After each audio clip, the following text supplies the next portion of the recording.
Bismillahirrahmanirrahim. Assalamualaikum warahmatullahi wabarakatuh. Alhamdulillahi rabbil alamin, wassalatu wassalamu ala syafil mursalin wa ala alihi wa sahbihi ajma'in.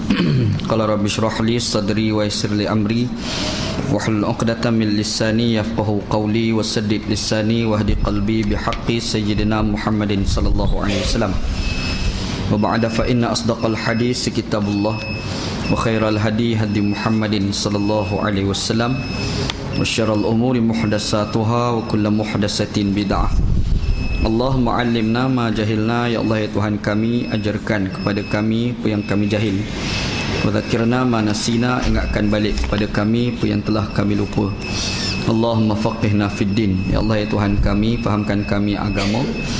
Wa 'allimna ta'wil, ajarkan kepada kami Al-Quran.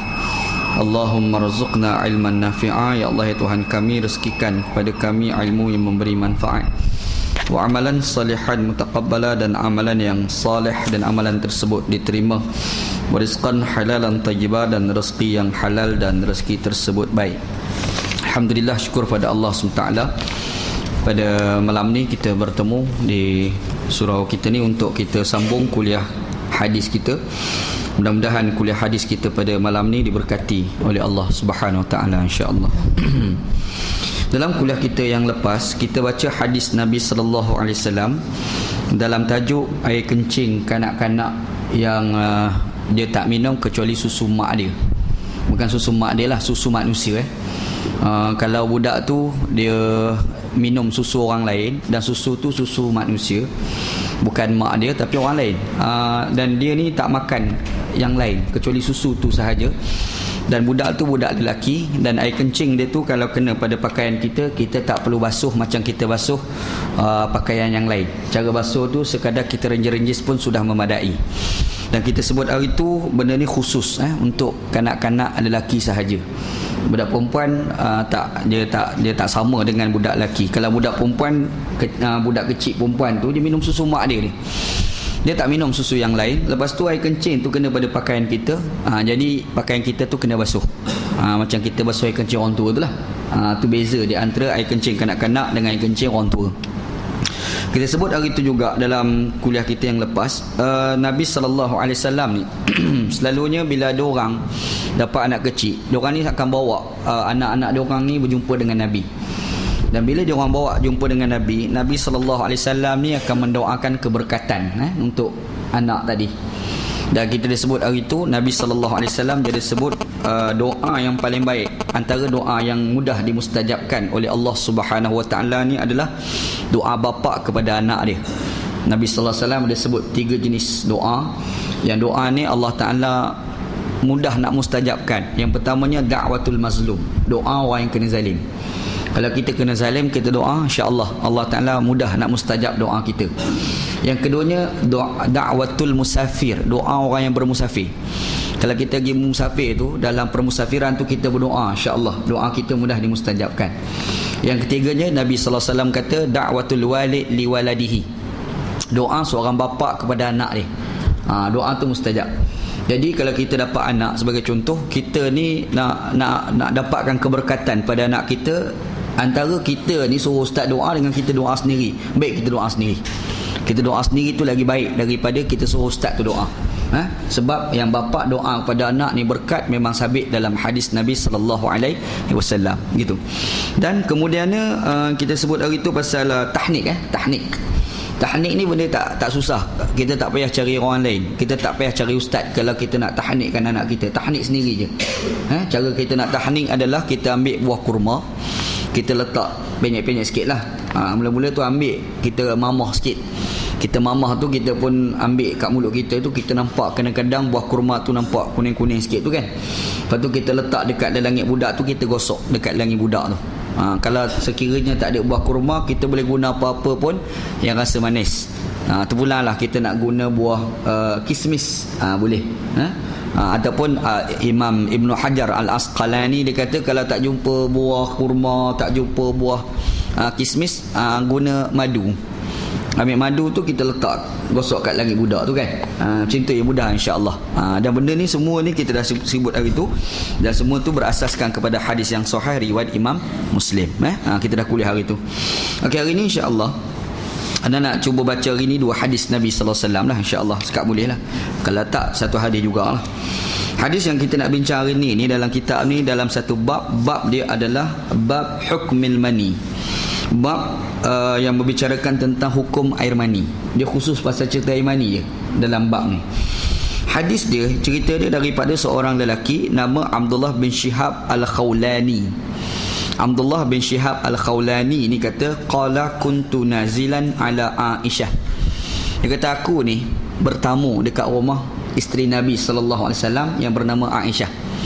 Aisyah radhiyallahu anha ni salah seorang isteri Nabi, dan dia ni ikut ajaran Nabi, yang Nabi Muhammad ni mudah nak terima tetamu. Islam pun ajar, kita dah sebut dalam kuliah kita yang lepas. Kita ada sebut dalam kuliah kita yang agak-agak awal dulu, kita ada cerita kelebihan kita ni menyambut tetamu. Dan kita ni pula kalau sebagai tuan rumah ni ada benda yang kita kena jaga terhadap tetamu tu. Ada adab kita dengan tetamu. Antaranya makan, minum, tempat tidur dia. Dan tempat tidur yang dikatakan wajib tu sehari semalam. Hari kedua, hari ketiga tu sunat dah. Ingat kalau tetamu datang rumah kita ni, kita sediakan tempat tidur dia, kita sediakan makan dia, kita sediakan tu sehari semalam. Yang kedua, ketiga tu dia tak jadi wajib dah. Hari tu jadi sunat. Hari keempat tu tetamu tu kena balik lah. Jangan duk ralik pula rumah kawan tu. Ni ramai kadang dia buat relax sampai 3 bulan. Yang tu sudah lebih. Tak boleh, tu tak boleh. Yang tu dah menyusahkan pada tuan rumah. Lepas tu kita pula sebagai tetamu, bila pergi rumah orang, kita pun ada adab. Antara adabnya yang kita sebut hari tu, ketuk pintu tu 3 kali. Ketuk pintu dan bagi salam tu 3 kali. Kalau sekiranya orang tu tak buka pintu, balik. Jangan duk gegar pintu rumah kawan tu. Aku tahu kau dalam rumah. Jangan. Tak boleh aku tu benda tu dilarang oleh Nabi Muhammad sallallahu alaihi wasallam. Lepas tu, lepas kita bagi salam tu, kita jangan duk menghadap ke pintu. Lepas kita bagi salam tu, kita menghadaplah ke kanan ataupun ke kiri ataupun belakang pintu tu kan. Menghadap terbalik tu. Lepas tu kalau tak buka, ketuk pula Assalamualaikum, kita paling pula sekali lagi. 3 kali buat macam tu. Sebab kalau kita ketuk, takut-takut dia buka, terkejut. Dalam tu anak ke bini dia tak tutup aurat, mana tahu. Jadi nak mengelak awal tu, makanya kita tengok dekat arah lain. Tu adab masa kita pergi ziarah rumah orang. Masuk dalam rumah ni pula jangan jangan duk tengok tentu pasal. Mata tu kena jagalah. Duduk rumah kawan tu bunyi jatuh pinggan, pakat-pakat tengok. Jangan. Ini tak bagus. Tak bagus. Adab kita sebagai tetamu bila pergi rumah orang. Kita ni pula sebagai tuan rumah pun ada adab kita dengan tetamu. Bila time makan tu, kalau kawan tu tak habis, kita jangan bangkit dah, jangan. Kawan tu duk tengah makan lagi, kita basuh pinggan siap dah. Itu nak perambat balik tu. Yang tu tak baguslah. Gambarannya Islam ni ajar pada kita pasal tetamu, ad-dhaif. Islam ni memang dia bahas khusus tentang tetamu. Kita sebagai tuan rumah yang menerima tetamu, dan kita pula sebagai tetamu pun ada benda yang diajar di dalam agama Islam gitu. Jadi cerita hadis ni, cerita dia ada seorang sahabat Abdullah bin Shihab Al-Khawlani ni. Dia ni pergi rumah Nabi sallallahu alaihi wasallam. Dia bertamu dekat rumah Nabi di rumah Aisyah. Ingat Nabi sallallahu alaihi wasallam ni rumah Aisyah ada bini lain. Ummu Salamah lah kat rumah lain-lain Jadi ada isteri Nabi nama Aisyah. Nabi Muhammad ni dekat rumah Aisyah ni ada tamu datang. Tetamu tu nama Abdullah bin Shihab Al-Khawlani. Dia datang, jadi bila tidur kat rumah Aisyah ni, fahtalamtu fi saubai. Jadi bila dia tidur, malam tu dia tidur, dia bermimpi. Dia hal dah tidur rumah orang, mengigau boleh. Kita tidur rumah orang mengigau pula. Kalau mengigau sikit-sikit tak apa, mengigau merapu. Dia bercakap orang kata mamat mana pula. Jadi satu lagi perangai, dia tidur rumah orang tapi dia punya dengkur tu mengganggu tuan rumah. Ada kawan lagu tu kan. Lagi rumah kawan tu, kita punya dengkur orang kawan tuan rumah tu sampai tak boleh nak tidur sebab dengkur kita. Memang tak guna punya manusia. Kan? Kalau kontrol lah. Tapi yalah, macam mana nak kontrol dengkur susah juga kan. Tapi nak cerita je, kadang-kadang kita pergi rumah orang tu, macam kawan ni cerita dalam hadis ni, dia tidur rumah Aisyah tadi tu, mimpi yang mewajibkan mandi lah, cerita hamba Allah ni.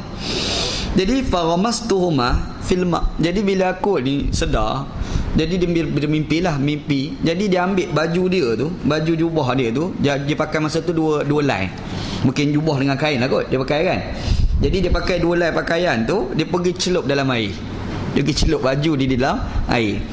Bila dia buat fara'atni jariyatun li Aisyah. Bila dia buat, hamba kepada Aisyah ni tengok. Ingat zaman dulu ada hamba tau. Zaman sekarang tak ada lah hamba ni. Dalam Quran pun ada cerita pasal hamba. Zaman dulu ni memang ada hamba. Nak tahu hamba ni kena tengok cerita Alibaba Bujalapuk. Tengok cerita Alibaba Bujalapuk. Dia ada satu karakter kat situ, Marjina Sarimah. Watak Sarimah tu kan, dia punya nama tu Marjina. Macam mana? Yang tu hamba lah tu. Zaman dulu ada hamba. Islam ni agama yang dia berusaha untuk nak buang sistem perhambaan. Dia datang. Budaya Arab ni perhambaan ni benda biasalah. Dia hamba ni banyak dia punya rumit tu. Antaranya hamba ni boleh disetubuhi walaupun tanpa pernikahan. Ada hamba, kita nak setubuh hamba, boleh. Zaman dululah, sekarang dah tak ada dah sistem ni kan. Jadi hamba. Dan antara sebab orang boleh jadi hamba ni adalah kerana keturunan. Dia ni keturunan hamba. Mak dia hamba, bapa dia hamba, beranak dia pun dikira sebagai hamba. Ada pula satu lagi, hamba ni boleh berlaku sebab peperangan. Dok pergi perang, tiba-tiba orang kafir tu kalah perang, sebagai contoh. Jadi ada orang kafir kena tawan. Tawanan perang tu boleh jadikan sebagai hamba. Zaman dulu ada, zaman sekarang tak ada. Kalau zaman sekarang berlaku perang sungguh, jangan pergi hamba ke orang, jangan. Sebab Islam datang buang perhambaan. Nanti kita kata, Quran ada cerita pasal perhambaan, adalah perang-perang, ada yang kena tawan, kita isytihar sebagai hamba. Jangan. Sebab Islam datang hapuskan perhambaan. Bukti Islam hapuskan perhambaan ni, Islam ajar sebarang bayar kifarat mula dengan merdekakan hamba. Sana kita ni sebagai contoh. Ni benda ni ada dalam hukum fiqh Islam lah. Bulan Ramadan tak boleh setubuh isteri pada siang hari. Jadi dia ni boleh buat jadi perangai, boleh hari tu boleh. Pergi menikah tu pula dekat-dekat dengan tarikh bulan Ramadan. Pergi menikah. Ada ni kadang berlaku kan. Orang tu dulu dia beringat benda macam ni. Orang tu dulu je nak menikahkan anak, dia tengok dulu ini dekat dengan puasa ke tidak ni.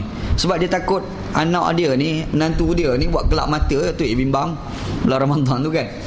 Selalu dia akan ejah lah. Kita tak ada. Kita bukan tengok dekat Ramadan, kita tengok bila nak cuti sekolah.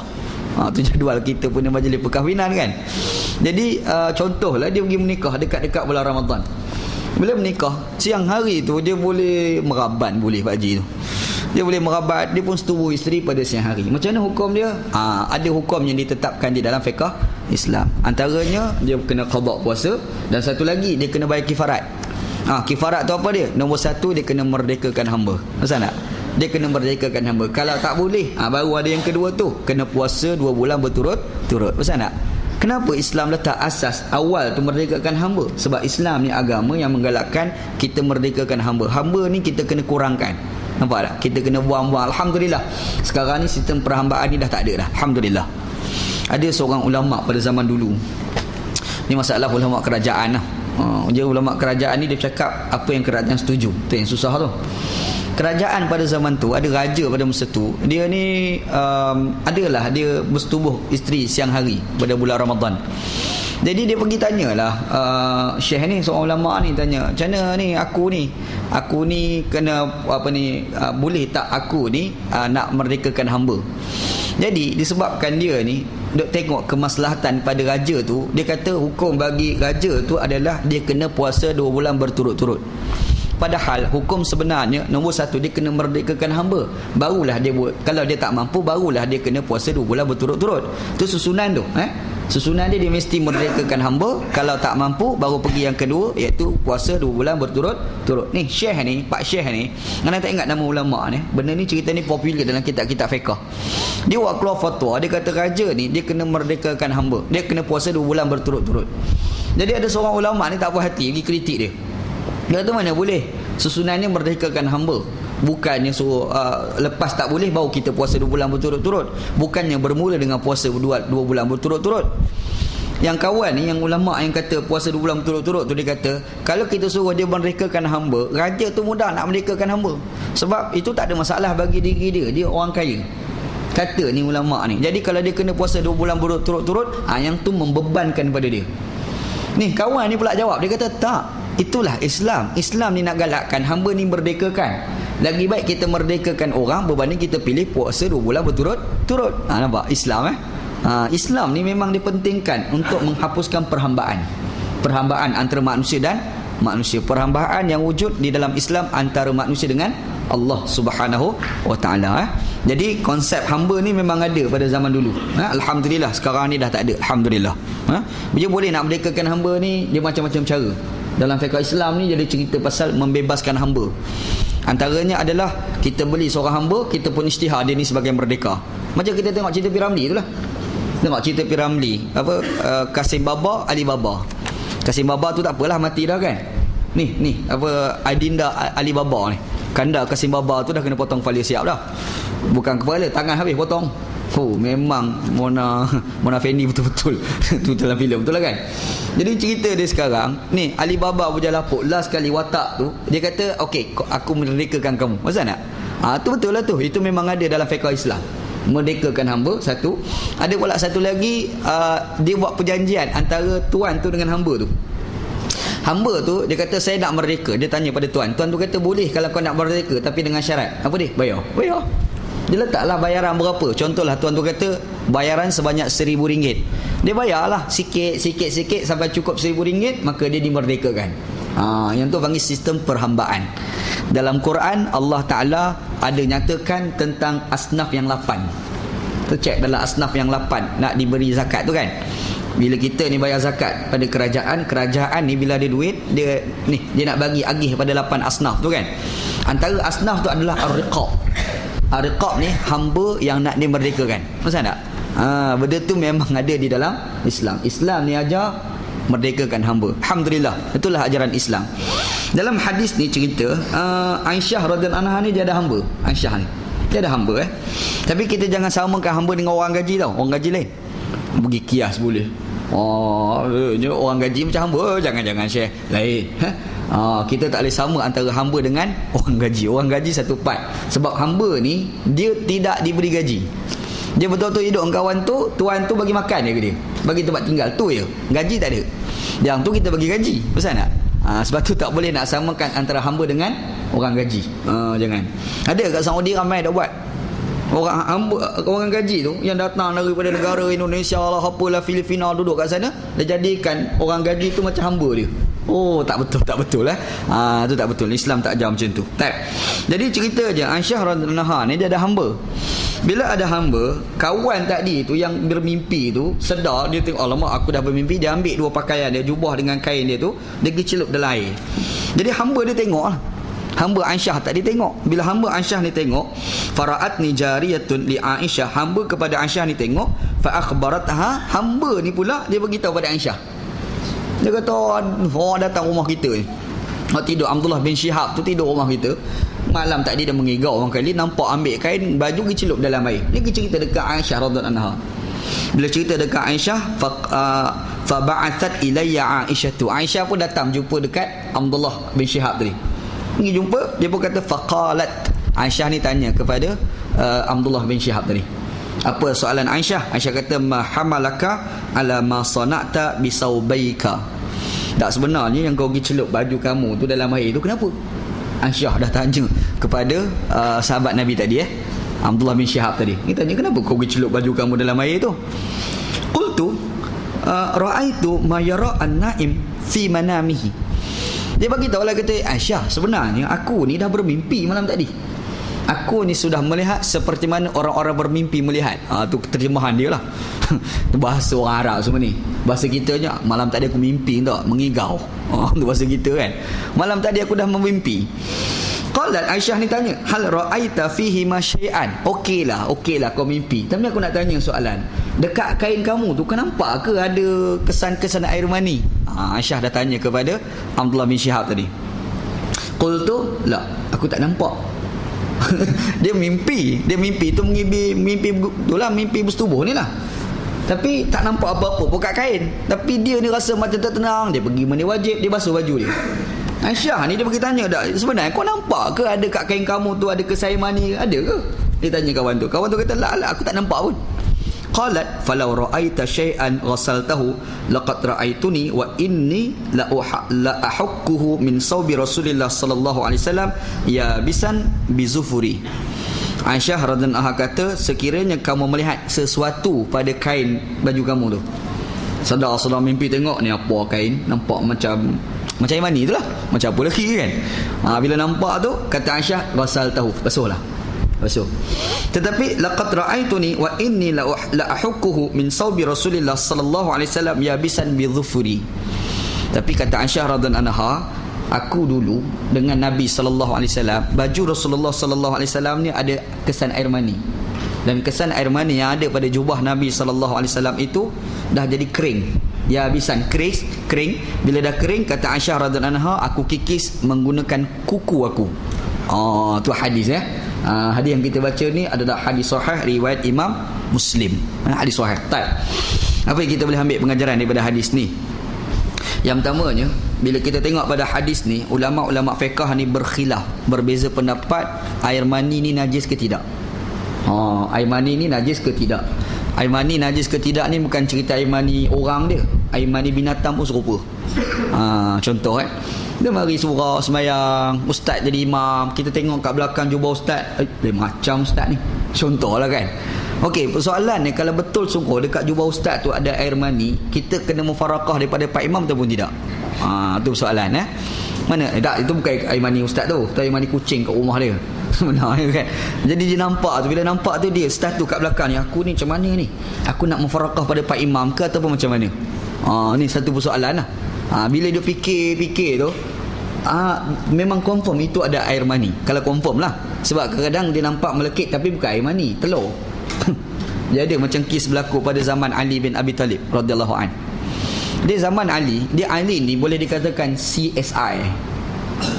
Kalau kita tengok orang duk forensik tu, zaman Nabi ada dah forensik tu Ali.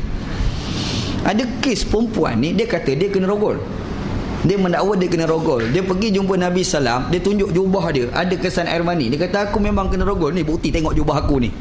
Tak ada pasal-pasal. Padahal dia tuduh orang, dia fitnah je orang tu. Orang tu tak rogol dia pun, tapi dia mendakwa dia tu kena rogol, dan dia buang lagi buktinya tu air mani dekat jubah aku ni. Perempuan ni lah kan. Zaman tu dia tak ada cerita dakwaan kena liwat zaman tu.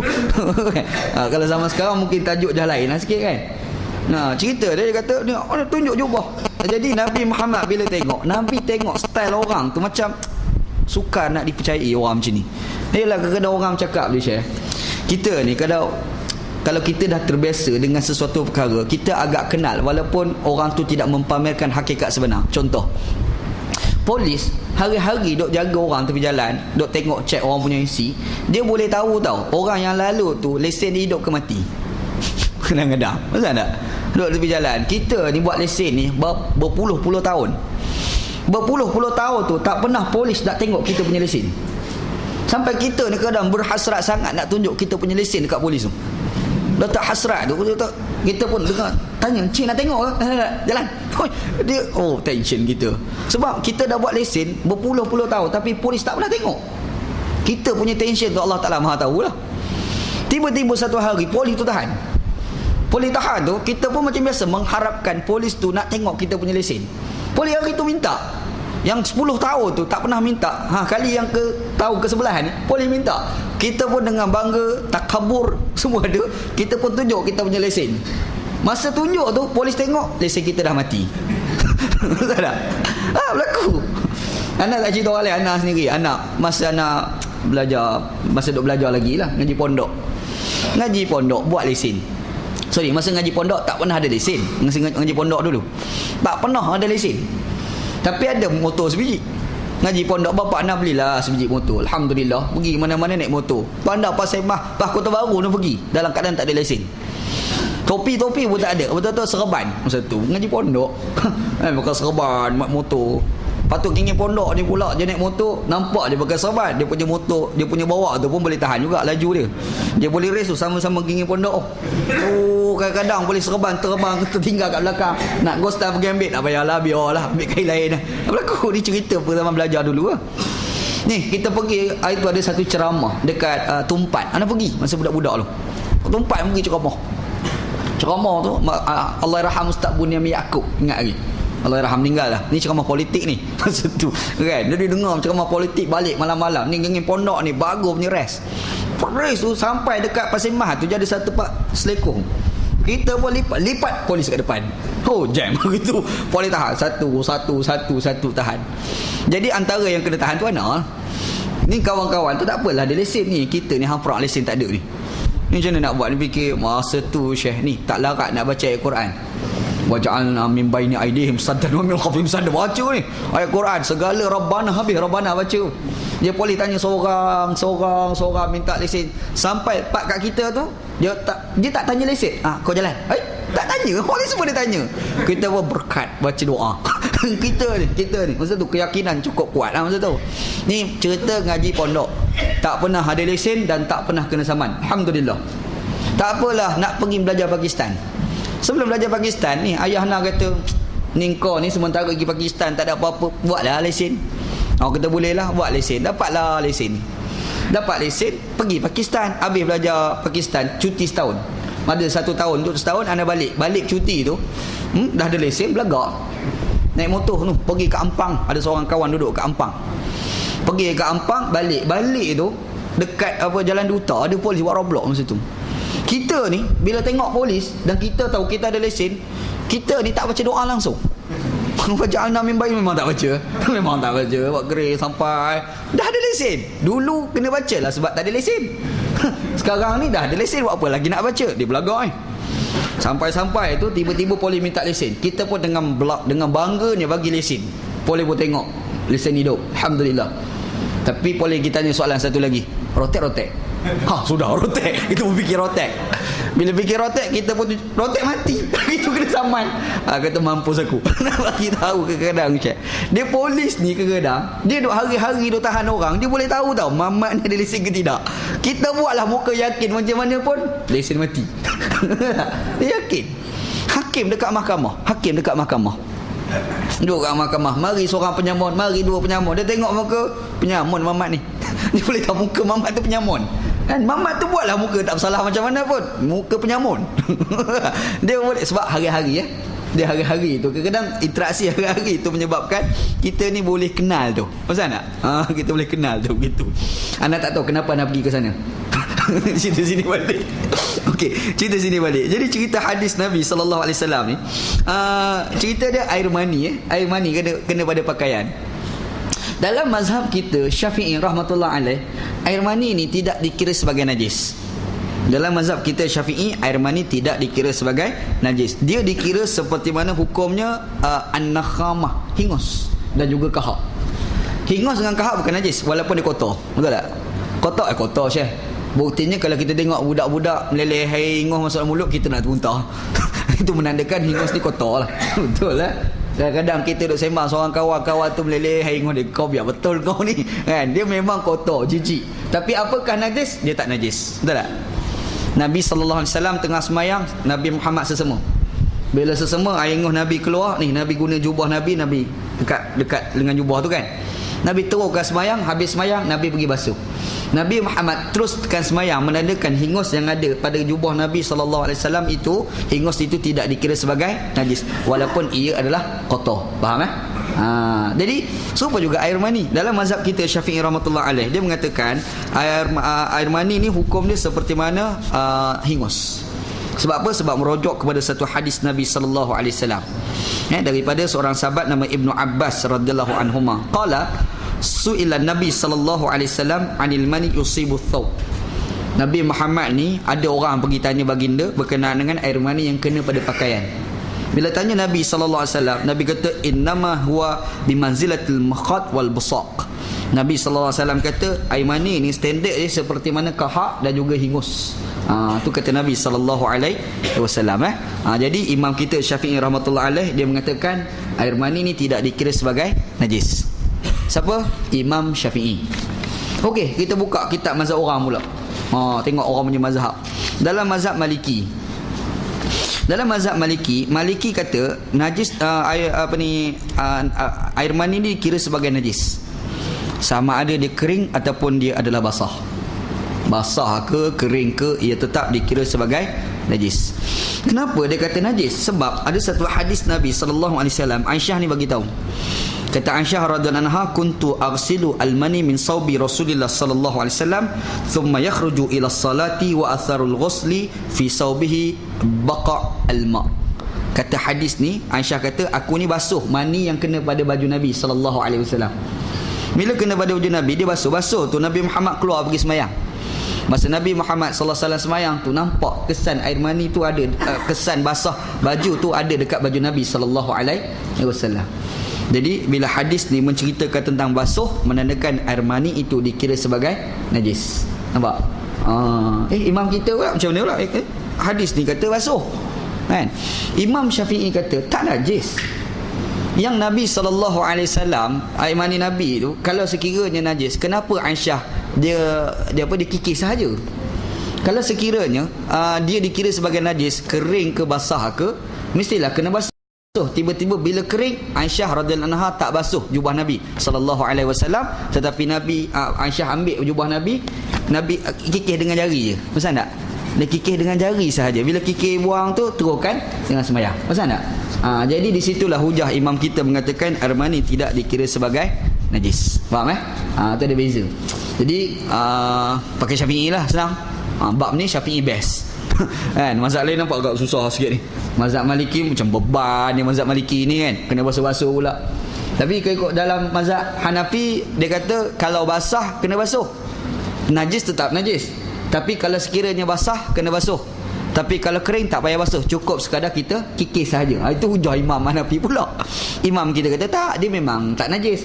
Kalau ni ada air mani lekat pada pakaian, kita pergi semayang kita tetap dikira sebagai sah. Tu imam kita Syafi'i rahmatullah alaih. Anak ni cerita ni teringat masa belajar Pakistan dulu. Masa belajar Pakistan, orang Pakistan ni mazhab Hanafi. Bila mazhab Hanafi, dia orang punya mazhab air mani ni dikira sebagai najis. Kawan anak seorang pergi bergaduh dengan seorang mamak Pakistan. Gaduh, sebenarnya air mani najis ke tidak? Bergaduh sakan hari tu. Berom-beram bergaduh. Kawan anak ni tanya soalan. Dia tanya, okeylah kalau kata air mani tu najis, apa bukti? Apa bukti? Kawan anak tanya mamak Pakistan. Pakistan ni kata apa? Dia kata air mani ni najis sebab mana ada orang makan air mani.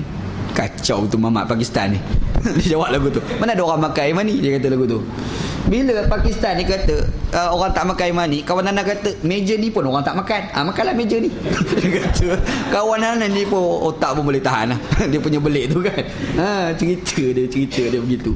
Cuma bila kita sebut hadis ni, Aisyah radhiyallahu anha ni dia ada sebut, kalau kamu nampak betul ada kesan air mani, kau basuhlah jubah tu. Kau nampak basuh kan? Kata Aisyah radhiyallahu anha. Tapi kalau tak nampak, tak payah basuh. Tak payah basuh, kata Aisyah radhiyallahu anha. Jadi di sini ni datang satu kaedah hukum, dia panggil al-yaqin la yazulu bisyak. Apabila satu benda yang syak datang dalam jiwa kita, kita kena pergi kepada yang yakin. Contoh, kita ni kadang-kadang kita semayang tu, tengah semayang kita terfikir, aku ni kentut ke tidak? Berlaku tak agak? Dah semayang, tengah dah semayang tu, tadi sebelum aku semayang tadi ni aku kentut ke tidak? Macam mana hukum orang macam ni? Dia dikembalikan kepada orang yang dia kena syak itu tidak diambil kira, kena pergi pada yang yakin. Macam mana hukumnya? Dia dikira sebagai orang yang masih berwuduk. Betul tak? Dia dikira sebagai orang yang berwuduk. Bermaksud masa dia semayang tu, dia aku ni kentut ke tidak? Kembali pada hukum dia tu masih tidak berkentut. Faham? Tapi ada pula satu lagi, dia ni masa semayang dia confuse, aku ni wuduk ke tidak? Betul kan? Satu tu dia semayang, aku ni kentut ke tidak? Point batal wuduk ke tidak? Faham? Bila dia confuse, aku ni kentut ke tidak? Batal wuduk ke tidak? Hukumnya dia dikira sebagai orang yang tak kentut. Faham? Dalam hadis Nabi sallallahu alaihi wasallam, Nabi kata la yansarif hatta yasma'a sautan aw yajida rihan. Orang tu kalau dia semayang, dia ragu-ragu kentut ke tidak. Nabi Muhammad kata dia jangan keluar daripada semayang hinggalah dia dengar kentut ataupun dia berbau kentut. Kenapa kena ada bau? Kenapa dengar? Confirm tu. Maksud tak? Dia tengah kentut tidak, tapi tak di bau kentut. Yalah tu. Kan, yalah tu. Dan dia yakinlah bau kentut tu kentut dia, bukan bau kentut member sebelah. Jadi kalau ada petanda yang menandakan dia kentut, maka dia dikira sebagai batal wuduk. Tapi kalau tak ada petanda, dia teruskan semayang, dia dikira sebagai tidak batal wuduk. Satu. Kes yang kedua, dia ni tengah duduk semayang dia fikir, aku rasa ni aku tak berwuduk ke wuduk dah. Dia syak antara wuduk ataupun tidak. Bila dia syak antara wuduk ke tidak, dia dikira sebagai orang yang tidak berwuduk. Faham tak? Maka macam mana? Dia kena batalkan semayang. Bukan batalkan semayang, memang semayang dia tak sah. Dia kena faham tu. Jadi dia semayang tak sah, membatalkan semayang. Semayang tak sah maksudnya mula-mula sekali start semayang tu memang tak sah dah. Kan? Ada satu lagi tu dia membatalkan semayang, bermaksud semayang awal tu sah, lepas tu dibatalkan semayang. Faham? Dia kena beza, tak sah, satu lagi membatalkan semayang. Dua benda yang berbeza. Jadi dia ni semayang, masa semayang dia fikir, aku ni berwuduk ke tidak? Dia dikira sebagai orang yang tidak berwuduk. Makanya dia kena keluar daripada semayang, dia kena ambil wuduk, dia start semayang. Hukum dia. Ada pula satu lagi yang ragu-ragu dalam semayang berlaku. Dia ni masa semayang, dia ni confused, aku ni 3 ke 4 rakaat. Yang tu banyak berlaku. Kan? Kita ni 3 ke 4 tu 1 part, ada lagi teruk 1 ke 4 tu lagi teruk. Dia punya teruk pada tahap tu. Aku rasa 4 rakaat dah, padahal baru 1 rakaat. Contohlah kan. Kalau orang tu dia semayang, dia ragu-ragu 3 ke 4, dia ni dikira yang mana? Nabi SAW kata, buang yang syak, binalah atas yang yakin. Wa bani ma istaiqana, binalah pada benda yang yakin tadi. Apa yang yakin tu? Iaitu dia dikira sebagai orang yang 3 rakaat. Faham tak? Dia ambil 3 rakaat, maka dia tambah 1 lagi rakaat. Kalau sekiranya dia dah buat 5 rakaat, yang terlebih 1 rakaat tu dikira sebagai hadiah daripada Allah Subhanahu Wa Taala, nak bagi pahala dekat dia. Betul tak? Dia buat terlebih, maknanya terlebih yang dia buat tu Allah Taala bagi pahala jelah. Allah Taala bagi dia lupa tu, sebenarnya lupa tu Allah Taala nak bagi pahala lain. Macam orang yang terlupa bulan Ramadan lah, makan nasi pagi-pagi lah 1 Ramadan, dia tak teringat hari tu bulan Ramadan. Member ni tak pernah puasa-puasa sunat ni, pagi Ramadan tu pergi kerja, lepas tu tengah hari balik rumah sekejap, tu tengok periuk, macam sedap nasi. Di bulan Ramadan tu je tengok nasi jadi sedap, bulan lain tak rasa sedap pula. Masalah dia. Dia pun ambil nasi tu dengan telur goreng, dengan budu sikit, berom-berom makan dekat setengah periuk habis. Duk makan setengah periuk, balik anak ayah tak puasa, anak balik sekolah pasti. Anak kata, alamak, tak teringat. Yang tak masuk lagi tu jangan nak masuk dah. Yang tak masuk lagi tu jangan pergi. Dah ada lepas, pelan, batal puasa kan. Jadi yang ada mulut dia kena kehat buang lah. Yang tak makan lagi tu dia tak boleh makan. Yang dah telan tu rezeki daripada Allah. Alhamdulillah. Ingat ni lupa betul ni, bukan buat lupa. Buat lupa tak boleh. Hari ni kita kena buat lupa, depa makan padahal dia ingat. Itu batal puasa jadi dia ada rezeki tu daripada Allah. Nabi Muhammad SAW dia ada sebut dekat kita, kalau kita ni syak 3 ke 4, kita ambil 3, kita tambah 1 lagi rakaat. Rupa-rupanya kita dah 5 rakaat, tambahan 5 rakaat itu merupakan pahala daripada Allah Subhanahu Wa Taala. Tapi kalau dia buat tepat 4 rakaat, Nabi Muhammad kata dia telah melakukan tindakan yang menyebabkan setan pula pada muka. Pada muka setan itulah nak kata aku tak reti. Kan? Ada ke orang nak padan muka ke setan? Ada tau. Dulu Abu Nawas ada satu cerita Abu Nawas ni tak betul dah, Allah alam lah. Abu Nawas ni macam cerita pak pandai Arab ni ada pak pandai dia juga.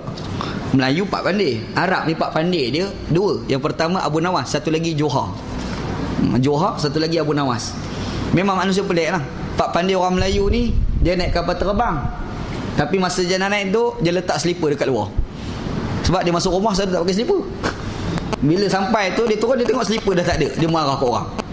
Tu Pak Pandai Malaysia. Kan? Pak Pandai Malaysia, dia naik kapal terbang. Dia duduk kat tempat tu, tempat yang paling mahal tu. Dia duduk tu, yang bayar mahal tu. Padahal dia bayar yang murah duduk kat belakang. Ni pramugari pergi pujuk ni, apa duduk sini, duduk belakang. Saya dah seronok duduk kat sini. Mana boleh pakcik bayar yang belakang tu, bukan bayar kat depan ni. Ni pramugari pun dia kata tak, saya duduk sini, saya dah best duduk kat sini. Susah selalu. Last sekali pening pramugari ni bagi tahu dekat pilot. Pilot ni tengok muka Pak Haji, kata menyusah korang Pak Haji. Dia baru pergi bisik, sembang lebih kurang. Pak Haji okey tak apa, saya duduk belakang. Terkejutlah pramugari. Pramugari terkejut, macam mana pilot cakap kita tak larat habis pujuk, tak makan-makan, pilot seorang cakap terus selesai. Last sekali kita tanya pilot, macam mana kau buat? Dia kata senang, tanya soalan, nak pergi ke mana? Dia kata nak pergi Kota Baru. Aku cakap lah, depan ni nak pergi Penang, belakang ni Kota Baru. Dia pergi ada belakang, susah apa? Tu Pak Pandai Malaysia. Tu Pak Pandai Malaysia kan. Cerita Pak Pandai Arab, Abu Nawas. Abu Nawas ni, kalau kita baca cerita dia banyak unik lah cerita Abu Nawas. Dia pandai mengampu raja. Dia Abu Nawas ni, dia ni satu hari keluar daripada pasar. Bila keluar pada pasar, dia punya pakaian ni macam ulama pakai serban. Zaman dulu kalau orang pakai serban, ulama zaman dulu. Kalau tak pakai serban ni bukan ulama dulu. Sekarang ni pakai serban ke tak pakai serban ke, ada ulama tak pakai serban, ada orang tak ulama pun pakai serban. Ada dah sekarang kan. Jadi orang pakai serban ni ulama, dia mesti boleh membaca. Bila dia keluar daripada pasar, dia nampak seorang makcik. Makcik ni ada keping kertas, dia baca tak faham. Dia pergi jumpa dengan Abu Nawas yang duk pakai serban tu. Dia kata pada Abu Nawas, dia kata Abu Nawas tolong baca ni. Abu Nawas kata, aku mana reti baca, dah tu pakai serban tu. Dia kata, aku pakai serban ni, aku reti baca pun. Mana boleh, orang pakai serban mesti pandai baca. Makcik tu duk kemas lagu tu, dia jam. Macam mana nak buat, nak bagi makcik tu faham? Tiba-tiba lalu seekor keldai, dia pun ambil serban dia letak dah kepala keldai. Dia pun ambil, kata, keldai baca. Makcik tu tengok, okey, aku faham. Kan, aku faham. Tu satu cerita Abu Nawas. Cerita lain, Abu Nawas ni dia masuk dalam satu majlis makan. Bila makan, dia ni tiba-tiba ketawa kuat-kuat. Orang bila tengok dia ketawa kuat-kuat, orang terkejut. Kenapa ketawa kuat-kuat Pak Haji ni? Dia pergi tanya. Orang pergi tanya, Abu Nawas, kenapa kau ketawa? Dia kata, aku dapat tahu kalau kita ni makan tak baca bismillah, setan makan sekeliling kita. Kalau setan tak nak bagi makan dengan kita, cara ni baca bismillah. Jadi aku tadi makan tak baca bismillah, dan aku buh garam banyak-banyak padan muka setan tu. Padahal dia pada muka. Dia berpasing kan. Yang tu panggil Abu Nawas negara Arab. Abu Nawas nak tipu setan, Syekh, nak tipu setan. Kita dah sebut ni hadis Nabi sallallahu alaihi wasallam, tengah-tengah duduk semayang, tiba-tiba kita ni tak teringat rakaat 3 ke 4. Kita binalah diri kita ni sebagai 3 rakaat. Tambahlah satu lagi rakaat. Kalau sekiranya yang tambah satu tu rupa-rupa dah jadi 5 rakaat, satu yang terlebih itu merupakan sedekah daripada Allah SWT. Allah Ta'ala nak bagi pahala. Tapi kalau sekiranya tepat 4 rakaat, maksudnya kita telah bagi padan muka kepada si setan tu. Tu cerita dia kan. Maksudnya semua perkara ni, kalau kita yakin-yakin, kalau kita syak tu, kita kena buang yang syak, kita pergi kepada yang yakin gitu. Islam ni apa-apa kena ambil yakin. Dia lah macam hukum hudud, nak laksanakan hukum dia kena yakin. 4 orang saksi adil tengok dengan mata kepala. Ni mata ni tengok masuk tu belum tenggelam. Tengok. Kalau tengok kok CCTV ni tak boleh. Tak boleh. Tengok kok CCTV tu pula, video tu pula kelabu asap, lagi tak boleh pakai. Yang orang tu dengan perut boroi tapi tengok orang sebenar tak boroi pun, lagi tak boleh pakai. Kan? Jadi hukum tu dia kena yakin tu. Ragu-ragu tidak boleh dikenakan hukuman. Nabi Muhammad kata idra'ul hudud bisyubhat. Kata Nabi SAW, kalau ada sebarang syubhat, maka hudud tidak boleh dikenakan kepada orang yang dituduh. Nampak? Fahamnya, Islam ni ajar pada kita dalam hadis yang kita baca ni, kita nak buat apa-apa tindakan pun terbina di atas keyakinan. Bukan di atas sangkaan semata-mata. Gitu insya-Allah.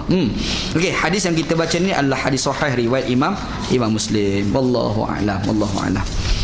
Tak apalah, Hana nak baca satu hadis lagi sebenarnya, tapi tengok soalan banyak, jadi tak payah bacalah hadis satu lagi. Itu kuliah akan datang lah insya-Allah.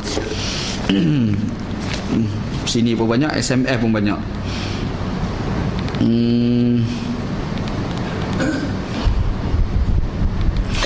Tiba-tiba tanya pasal zikir menari ni, susah aku nak jawab. Okey, dia zikir menari ni sebenarnya tak ada pada zaman Rasulullah sallallahu alaihi wasallam dan tidak ada pada zaman sahabat. Semua tu tak ada. Tetapi zikir menari ni benda baru berlaku. Zaman sekarang ni dah ada tarekat-tarekat tertentu yang dia bawa satu budaya barulah, budaya zikir menari kan. Jadi persoalan ni, zikir menari ni boleh ke tidak? Dia ada satu zikir menari, ada satu lagi menari sambil berzikir. Dua benda berbeza tu. Orang main bola, sambil-sambil main bola tu berzikir, yang tu tak salah.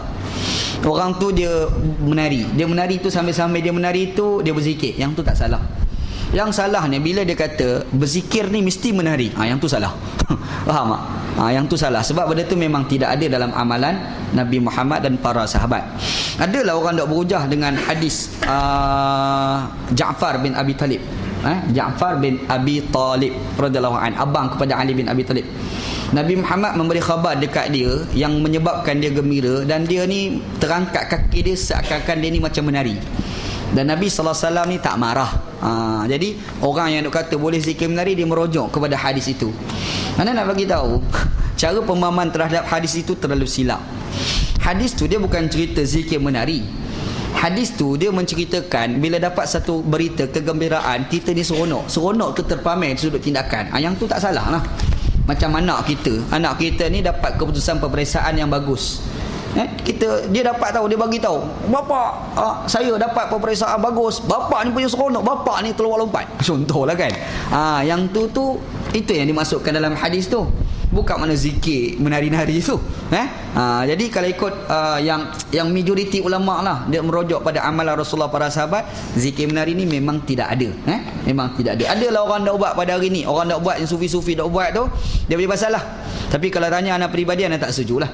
Anak secara peribadi anak tak setuju. Kerana pada anak amalan ibadat kena tengok apa yang diajar oleh Nabi SAW dan para sahabat. Gitu insya-Allah. Allahu Akbar. Adalah orang duk buat tu kan, amalan zikir menari ni. Madad ya Ali, Husain madad ya Rasulullah. Adakah dibolehkan? Madad ya Ali, madad ya Rasulullah. Madad ni maksudnya minta tolong. Ya Ali. Kalau pergi dekat Pakistan, geng-geng Syiah ni, dia akan masjid Syiah ni, kalau kita nak kenal dekat Pakistan ni, selalu masjid dia dekat depan tu jadi satu gambar tapak tangan. Gambar tapak tangan, lepas tu ada bendera 3 segi. Dekat situ dia akan tulis Ya Ali madad. Wahai Ali minta tolong. Ya Husain, ya Husain, ya Ali. Ini adalah amalan orang-orang Syiah, bukan amalan kita orang ahli sunnah wal jamaah. Adalah orang-orang sunni kita nak buat. Orang nak buat, kita nak kata yang dia buat itu bukan amalan orang sunni lah. Kalau dia buat itu adalah amalan orang-orang Syiah. Memang Syiah ni selalu sebut Ali madad, Husain madad, Hasan madad. Itulah cucu Rasulullah sallallahu alaihi wasallam. Gitu. Ada kadang-kadang ada tempat kita nak buat ni. Ada. Macam-macam lah sekarang ni.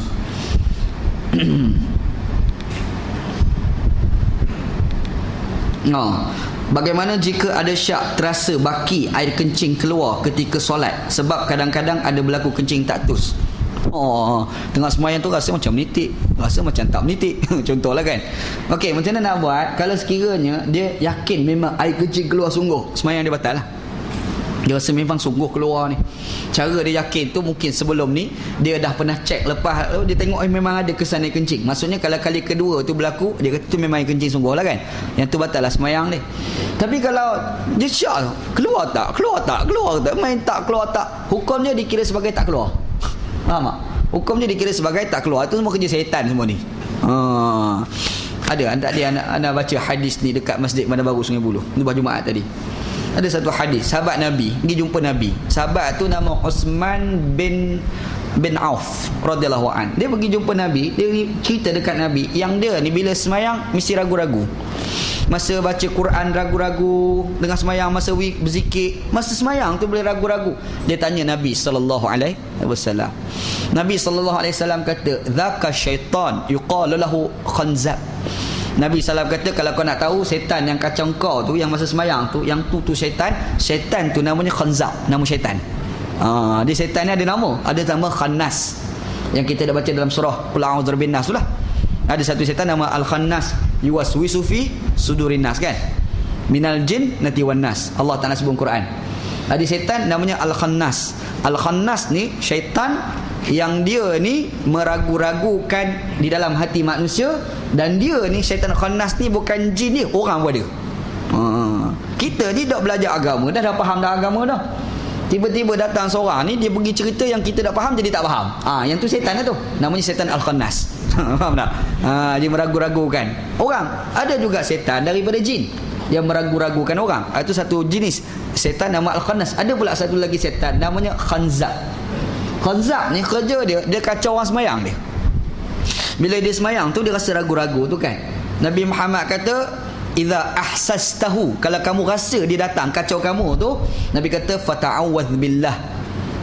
Mintalah berlindung dengan Allah Subhanahu wa taala. Kita rasa ganggu ni 3 rakaat ke 4 rakaat, 4 rakaat 6 rakaat tu macam tu lah kan. Ada ragu-ragu tu Nabi kata mintalah berlindung dengan Allah. A'udzubillah min dzalik, a'udzubillahi minasyaitonir rajim. Contohlah kan. Bukan sekadar tu, Nabi kata watfil yasarik thalathan. Ludah dekat sebelah kiri sebanyak 3 kali ludah. Ludah ni bukan ludah air liur betul ni. Tengah sembahyang rasa ragu, tak boleh tu. Bukan macam tu. Yang kita sebut ragu ludah ni ludah ambil syarat tu. Tui macam tu lah. Tengah sembahyang tu rasa tui macam tu lah kan. Benda tu ada dalam hadis lah. Hadis tu hadis sahih. Hadis yang kita sebut tu hadis sahih riwayat Imam Muslim. Cerita dia maksudnya kita ragu-ragu dalam sembahyang ni kadang-kadang memang berlaku. Ada satu lagi keraguan yang sering berlaku dekat kita. Masa kita sembahyang kita rasa macam air kencing ni menitik, padahal dia tak menitik pun. Kita kena ingat itu semua mainan syaitan. Tapi kalau yakin memang keluar sungguh, sembahyang kita batal lah. Sembahyang kita batal, maka kita kena basuh kemaluan kita, kita kena tukar pakaian, kita kena ambil wuduk, kita kena start angkat takbir yang lain. Hukum dia begitu. Allahu Akbar. Okey, sini. Ada kawan kita seorang tanya pasal wakaf. Anda nak jawab kuliah akan datang lah pasal wakaf. Anda nak bawa mari sekali hadis-hadis yang berkait dengan wakaf. InsyaAllah anda akan jawab akan datang lah. Ada kawan kita seorang tanya. Okey, solat isyak 4 rakaat tapi imam terlupa, lalu terus bangun daripada rakaat keempat menjadikan bilangan 5 rakaat. Hebat Pak Imam ni. 5 rakaat dirembat. Apakah yang perlu dilakukan oleh makmum menyedari imam melebihi bilangan rakaat tersebut? Pak Imam tu 5 rakaat. Makmum kat belakang tu macam mana nak buat? Jawabnya tegur. Cara tegur dia adalah menyebut subhanallah. Faham tak? Ni orang yang sembahyang tu lah. Kalau ada orang belakang tak sembahyang, dia tak payah tegur lah subhanallah. Dia sebutlah 5 rakaat. Oi. Tu kan. Sebab yang tegur subhanallah ni orang sembahyang dengan orang sembahyang. Faham Tapi kalau orang tak sembahyang, dia nak tegur orang sembahyang, bukan subhanallah. Subhanallah apa ni kau tak sembahyang? Dia tak sembahyang, dia tengok kawan silap, subhanallah. Kau apa hal? Kau tak sembahyang? Dia pergi kat masjid, dia tengok ada seorang pagi tu sembahyang salah kiblat. Contoh. Ni mari surau ni kiblat ke sini, dia pergi sembahyang ke sana. Dia tak sembahyang, dia tengok salah. Subhanallah.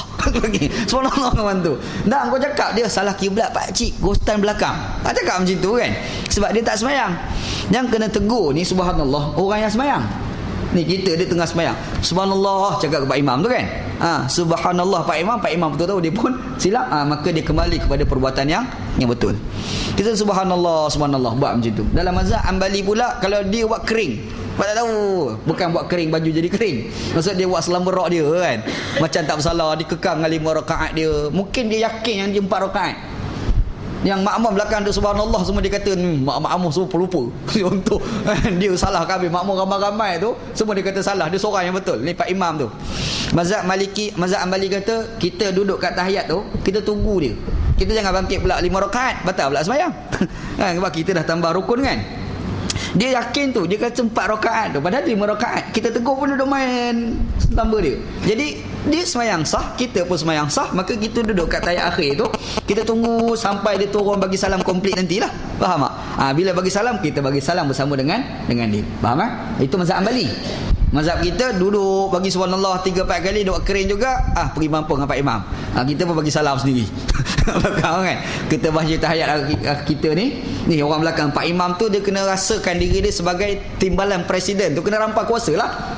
Kat belakang tu kan. Jadi assalamualaikum. Mama belakang pun ikut orang yang di belakang Pak Imam tadi. Tu kita punya mazhab pula, mazhab Syafi'i rahmatullah alaih. Boleh? Insya-Allah. Okey. Okey, sahkah solat tanpa lafaz Allahu Akbar ketika memulakan solat? Angkat takbir tanpa suara, apakah pandangan mazhab yang lain? Tak boleh. Allahu Akbar tu takbiratul ihram tu rukun sembahyang. Yang angkat tangan ni sunat. Maksudnya yang wajib ni Allahu Akbar tu baca Allahu Akbar, tangan ni kalau tak angkat pun sembahyang kita sah. Kita malah nak angkat tangan lurus Allahu Akbar tu rukun sembahyang, sah sembahyang. Tiba-tiba dia mulut tak baca, sembahyang tak sah. Sebab takbiratul ihram ni rukun sembahyang pada semua mazhab. Syafi'i ke Hanafi ke Maliki, semua mazhab mengatakan rukun sembahyang antaranya adalah takbiratul ihram. Faham Jadi satu lagi dia bagi takbir al-intiqalat.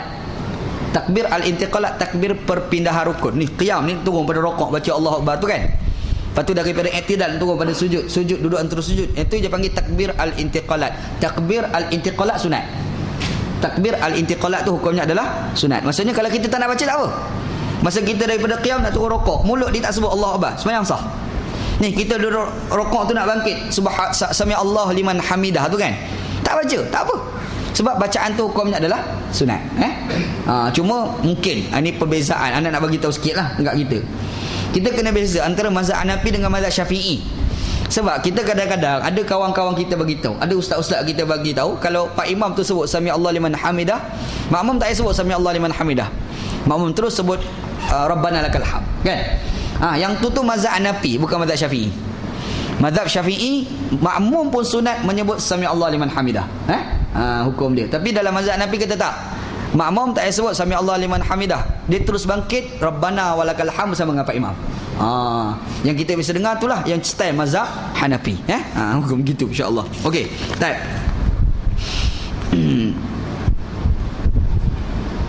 Okey, adakah sempurna solat ketika sujud hanya ibu jari kaki sahaja yang sempurna meletakkan ibu jari kaki di lantai ketika sujud? Boleh. Kita letakkan ibu jari kaki je. tu kan. Ni dua-dua tu ibu jari kaki, kan? Itu pun dah memadai lah. Masa kita sujud kan kat belakang tu kan. Ibu jari saja itu pun sudah memadai. Tak semestinya 5 jari. Boleh lah insya-Allah. Yang tak boleh angkat. Bila angkat tu ni dua anggota sujud sudah tak ternafi. Betul tak? Bila kita sujud, Nabi Muhammad kata kena ada 7 anggota. Sab'atul araq. Ada 7 anggota. Dahi, 2 tangan, 2 lutut dengan 2 kaki di belakang. 2, 4, 6, 7. Betul tak? Dahi hidung sunat. Hidung ni sunat. Ni kalau kita sujud tu sujud dahi kena dah. Hidung kita kemek, tak macam Arab. Jadi tak kena lah. Tak apa. Sebenarnya kita sah. Kita rendah sikit nak bagi kena. Sunat. Sunat gitu. Apakah hukum mencabut uban di kepala? Cabut uban kat kepala. Hukum cabut uban di kepala ni boleh. Dibolehkan kita cabut uban di kepala. Tapi kalau Pak Haji tu penuh dengan uban, tak payahlah cabut. Habislah rambut dia. Okay.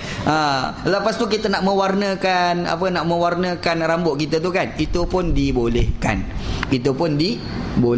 Tetapi dengan syarat, janganlah pewarna itu boleh menyebabkan terhalangnya air wudu. Yang tu tak boleh. Kalau kita nak guna inai, boleh pakai inai, bagus . Nabi Muhammad sallallahu alaihi wasallam musim sejuk, musim panas, Nabi pakai inai. Rambut inai, janggut inai. Kita ni dah beruban dah pakai inai, kan? Pak Haji sudah datang nampak putih hari ni, nampak lain macam ni Pak Haji. Bila tanya soalan pula, Ji boleh lepas nikah ke? Boleh tanya soalan kan? Contohlah kan. Jadi kalau kita nak pakai tu memang tak salah. Boleh insya-Allah. Makin banyak SMS masuk ni. Adakah bulu kucing itu dikira sebagai najis? Ketika solat, kucing saya selalu lepak-lepak ke atas sejadah. Lepak dia bubuh. Kita lepak kat kedai kopi. Kucing ni lepak ke kita punya sejadah. Okey, bulu kucing ni orang dok kata najis. Najis ni sebab ada orang faham najis ni apabila kena pada pakaian maka sembahyang kita tak sah. Itu salah satu part yang dikatakan najis. Sebenarnya dalam Quran, dalam hadis Nabi, bila sebut najis, dia ada satu lagi maksud, haram dimakan. Macam contoh, arak tu dikira sebagai najis. Tapi arak tu haram, yang dikatakan najis itu bukan najis kalau kena pada pakaian, sembahyang kita tak sah, bukan macam tu. Tapi najis yang dimasukkan dalam arak itu adalah haram diminum. Faham tak? Tapi kalau arak tu sendiri kena pada pakaian, kita sembahyang kita sudah dikira sebagai sah. Faham Ini ada cerita mazhab Hanafi lah. Mazhab Syafi'i kata tak sah jugalah.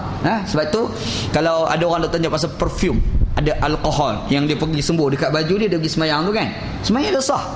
Walaupun alkohol itu tu diperbuat daripada arak, tapi masalahnya alkohol yang ada pada minyak wangi ni bukan alkohol yang ada pada arak, alkohol jenis lain.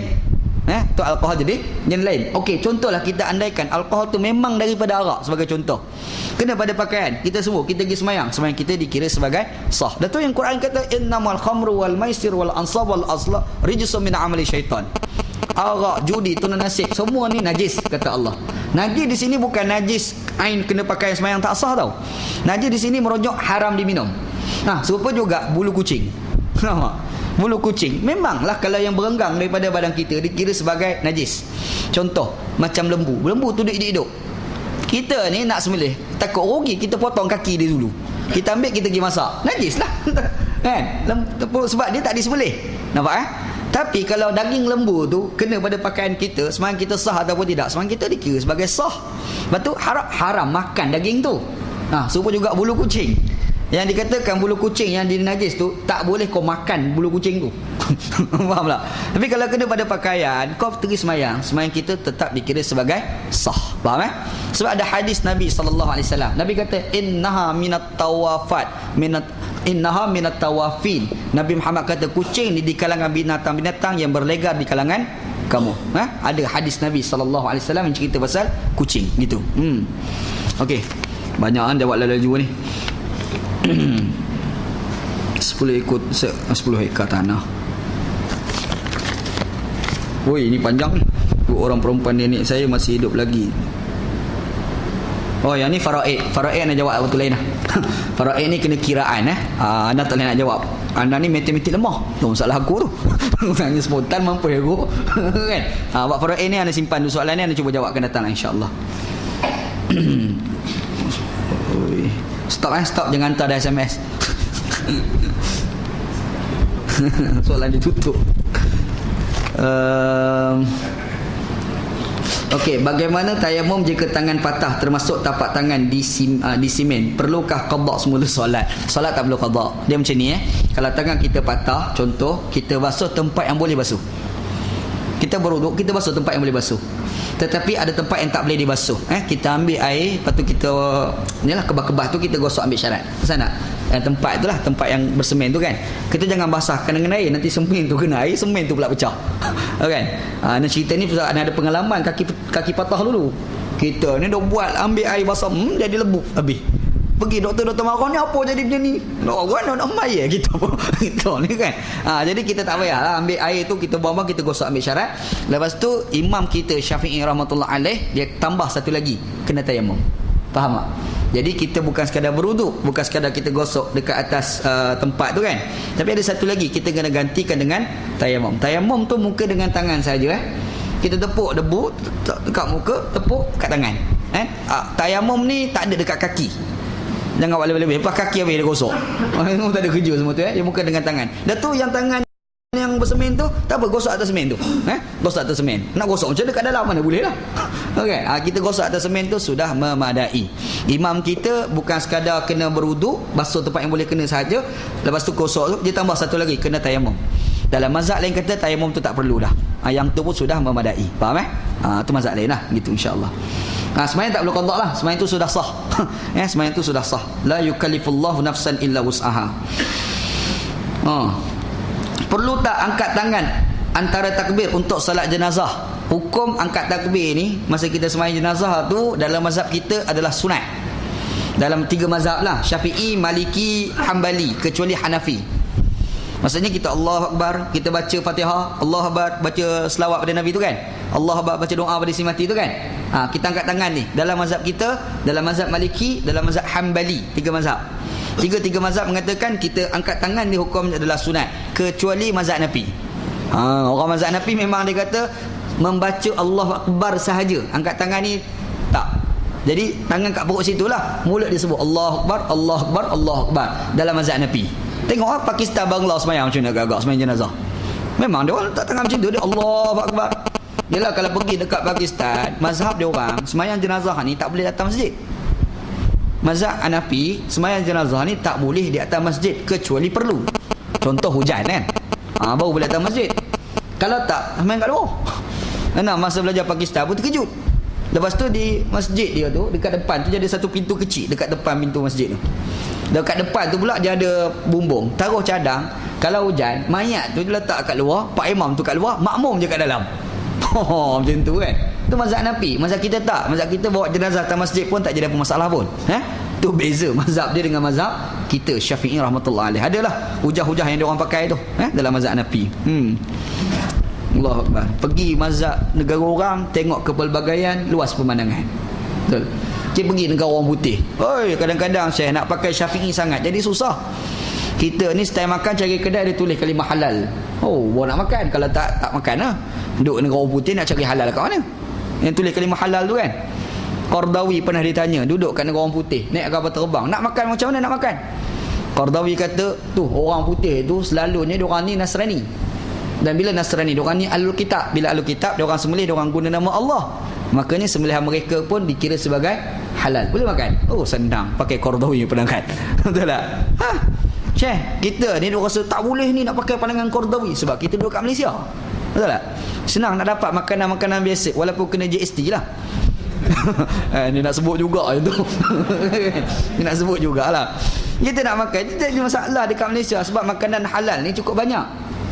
Tapi problem kalau kita duduk kat negara orang putih, contoh, pergi kat Siam, dekat negara Siam, sepadan negara kita, ya kan? Kita nak makan jadi masalah. Okey, sekarang ni kita nak makan makanan dekat sana. Kita nak macam mana nak makan dekat negara orang putih? Tengok ayam, nak makan ayam ni. Kita ingat orang Nasrani, dia orang sembelih, dia orang akan ikut piawaian syariah macam syariah kita. Cara dia orang sembelih serupa macam kita sembelih. Dia baca bismillah, dia putus urat merih dan juga halqum. Betul tak? Qardawi kata makanan dekat sana boleh makan. Alhamdulillah. Senang banyak. Samillah, baca bismillah, rembat. Kan? Senang insya-Allah. Ni apa tiba-tiba sembahyang raya ni?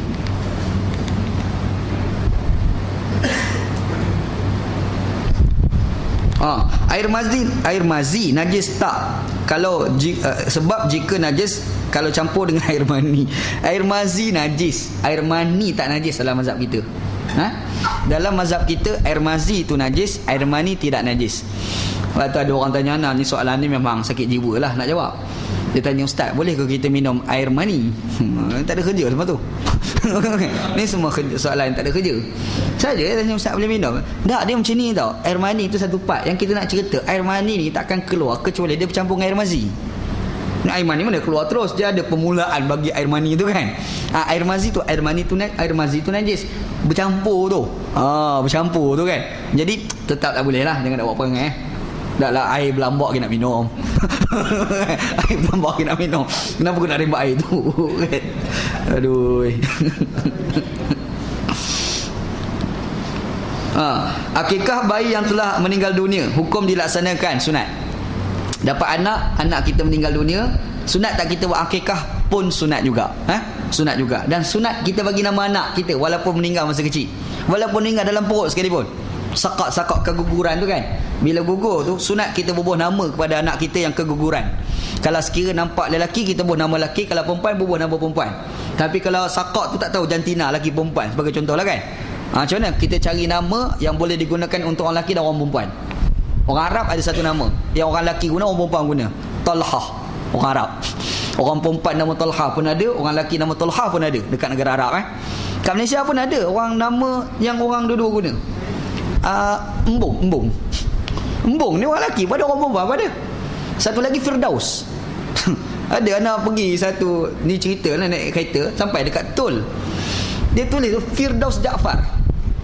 Anak tengok, perempuan Firdaus Jaafar kan seorang ahli parlimen dululah, ahli parlimen Jerai, ingat nama kan Ustaz Firdaus Jaafar, kawan lah tu. Jadi dia tengok Firdaus Jaafar, anda ingat, anda tanyalah, ini bukan nama kakak kan? Anda tanya dia, kakak tu kata tak, nama saya. Okey, tak apa. Maksudnya ada orang perempuan nama Firdaus. Ada maksudnya nama tu boleh digunakan untuk lelaki dan perempuan. Kita dapat anak kita tu meninggal dan dia ni tak cukup jantina sebagai contoh. Tak ada lagi jantina. Sebab dia keguguran. Sunat tak buat nama? Sunat. Kita buat nama anak tu yang lelaki boleh guna, perempuan pun boleh guna. Macam Firdaus, Talhah tadilah. Cara dia begitu.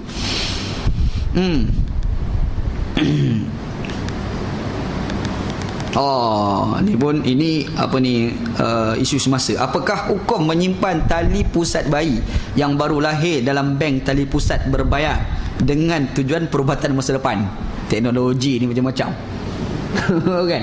Okey, tali pusat tu kita pergi hantar dekat satu tempat, lepas tu dia nak gunakan sebagai perubatan. Kalau sekiranya memang boleh buat perubatan, ia dibolehkan. Kalau betul confirm boleh buat perubatan, maka ia dibolehkan. Kalau betul ada satu penyakit yang tidak boleh diubat kecuali kena guna cara itu, maka ia dibolehkan. Hukum dia serupa macam naqlul a'dha, perpindahan anggota badan. Ni kadang-kadang kita ni masa hidup ni orang ulur satu borang. Isi apa? Kita dermakan kita punya organ kalau kita meninggal kan. Boleh ke tidak? Kebanyakan ulama hukum asal mengatakan tak boleh. Sebab walaqad karramna bani Adam, Allah Ta'ala muliakan anak Adam. Jadi yang ada kat badan kita ni adalah amanah daripada Allah. Allah Ta'ala bagi kita mati, bermaksud kita kena hantar balik ni kepada Allah SWT. Maksudnya tak boleh bagilah. Tetapi kalau ada orang yang memerlukan jantung sebagai contoh, kita ni mati, jantung kita okey lagi, Kita ni mati, buah pinggang kita ni boleh pakai lagi. Ada seorang ni dia memerlukan buah pinggang. Kalau kita tak bagi pada dia, dia terus dengan sakit buah pinggang dia. Kalau kita bagi, dia akan jadi sihat, sebagai contoh. Maka kita nak bagi itu, boleh ke tidak? Dibolehkan, berasaskan kepada darurat, kaedah darurat. Kita bagi darurat. Bila kaedah darurat, dibolehkan bagi dengan syarat. Antara syaratnya adalah bukan jual. Ni jangan bagi ni, bayar. Jangan. Maknanya kau bagi free ke dia. Doktor minta bayaran tu kos perubatan, bukan harga buah pinggang. Faham tak? Dia tak boleh jual. Kalau jual lagi masalah, jadi implikasi yang lain. Musim-musim GST ni pula lagi jual dah boleh GST ni lebih kan. Lagi tak boleh lah. Share masalah ekonomi. Kadang-kadang benda ni kita kena banyak kena fikir. Pasal ekonomi ni dia macam kita kata boleh jual, nanti ni tu yang timbul colik budak-budak pergi, budak-budak anak orang hilang tu kan. Sebab gitulah, sebab kau tu boleh jual dapat duit. Ni orang-orang tak ada duit ni, dia pun cari budak mana-mana, dia colik, dia pergi bunuh budak nak ambil buat pinggang tu. Nampak tak? Sebab tu dia tak boleh, kita nak jual tu tak boleh. Dia mesti darurat tu, masa bagi free kos perubatan sahaja gitu. Ulama-ulama fiqh pun dia bincang kat benda macam ni. Dia takut jadi bahan bisnes benda macam ni. Wala a'yadzubillah lah. Minta jauh dengan Allah SWT. Sekarang ni musim anak hilang. Bimbang banyak. Bimbang banyak. Allahu Akbar. Dah pula negeri kita jadi macam tu. Okey, wallahu alam. Tak adalah insya-Allah. Anda pun minta maaf lah, ada program part lain pula. Wallahu alam. Sallallahu ala sayyidina Muhammad wa ala alihi wa sahbihi ajma'in. Walhamdulillahi rabbil alamin. Bismillahirrahmanirrahim. Alhamdulillahi rabbil alamin, wassalatu wassalamu ala syafil mursalin wa ala alihi wa sahbihi ajma'in. Allahumma razuqna ilman nafi'a. Ya Allah, ya Tuhan kami, rezekikan kepada kami ilmu yang memberi manfaat, wa amalan salihan mutaqabbala, dan amalan yang salih dan amalan tersebut diterima, wa rizqan halalan tayyiba, dan rezeki yang halal dan rezeki tersebut baik. Rabbana atina fid dunya hasanah. Ya Allah, ya Tuhan kami, berikan kepada kami kehidupan kami dunia baik, wa fil akhirati hasanah, dan juga di akhirat baik, wa qina adzabannar, selamatkanlah kami daripada azab api neraka. Wa sallallahu ala sayyidina Muhammad wa ala alihi washabbihi ajma'in. Walhamdulillahi rabbil alamin. Taqabbalallahu minna wa minkum.